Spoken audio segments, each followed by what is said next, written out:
In 2005, Hoegel was caught while tampering with a syringe pump and administering a cardiac medicine without cause.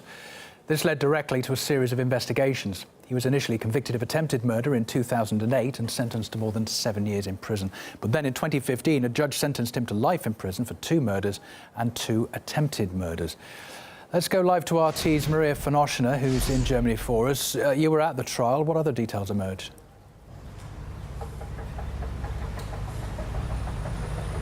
Well, hi, Colin. That is of no doubt an absolutely shocking case. Of course, we just heard the verdict for Niels Hoegel, 42-year-old former nurse who is believed right now to be the most prolific serial killer in post-war Germany and probably worldwide. He was found guilty of killing 85 people and got a life sentence, which is the toughest punishment here in Germany. Or I would rather say another life sentence, because today's court was the third one for Mr. Hoegel, and he's currently serving a lifetime jail term for 2 other murders and 2 attempted murders he had been convicted of back in 2015. A massive trial, huge public attention, court proceedings had to be held in this festival hall that you can see behind me instead of the regional court, to embrace all those people who wanted to attend the trial, including the families of the victims, of course, but also normal people.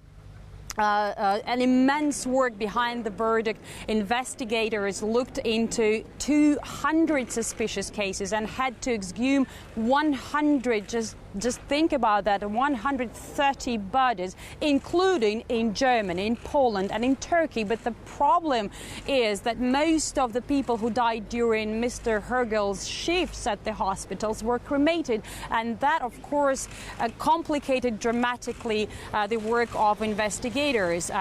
So officials, we even heard, suspect that he could have been behind around 300 killings.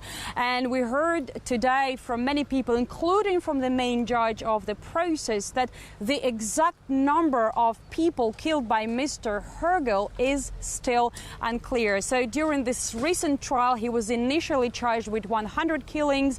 So 15 cases were not satisfied, and we have been able to speak to some of the families, such families. For example, Frank Brickers, his father died back in 2001, and no one suspected nothing until 15 years later he got a call from a special commission and someone telling him that his father, 63-year-old man, could have been probably killed. But eventually his case was not satisfied, and we found him today rather devastated. Let's take a listen. Those old wounds were not just opened, they were ripped apart. And that's the right word for it. They were ripped. Well, what actually happened? For 5 long years, starting the year of 2000, Niels Hoegel, working as a nurse, would pick up a patient, any age, any sex, any social background, any race or medical health condition, to inject a kind of a cocktail of drugs to cause a cardiac arrest or other complications, so that later he could come and revive the patient to win everybody's admiration. And his colleagues were really impressed with his skills, and they even gave him a flattering nickname, Resuscitation Rambo. So they suspected nothing until a certain moment, but actually Rambo was not able to save all of his victims. So that is a really, really shocking story. And we heard the judge speaking today. He had a very emotional speech, and he compared Niels Hoegel with a firefighter heroically extinguishing fire that he started himself. Maria, you touched on this earlier, but how did he manage to get away with this for so long? That is a very good question that many now ask. Probably the most shocking thing is that Niels Hoegel committed his crimes at 2 different medical institutions. And while he was serving as a nurse in the first clinic, actually it became clear at some point for the authorities that the number of deaths almost doubled. So they started suspecting something, and they decided to simply get rid of the nurse without reporting their fears anywhere. And after that, Mr. Hoegel was able to find a job in another hospital in a neighboring town with no problem. Who is to blame? So we have been able to talk about that with so many people today, and all of them almost agreed that there is a complex of reasons behind this terrible situation. Let's take a listen.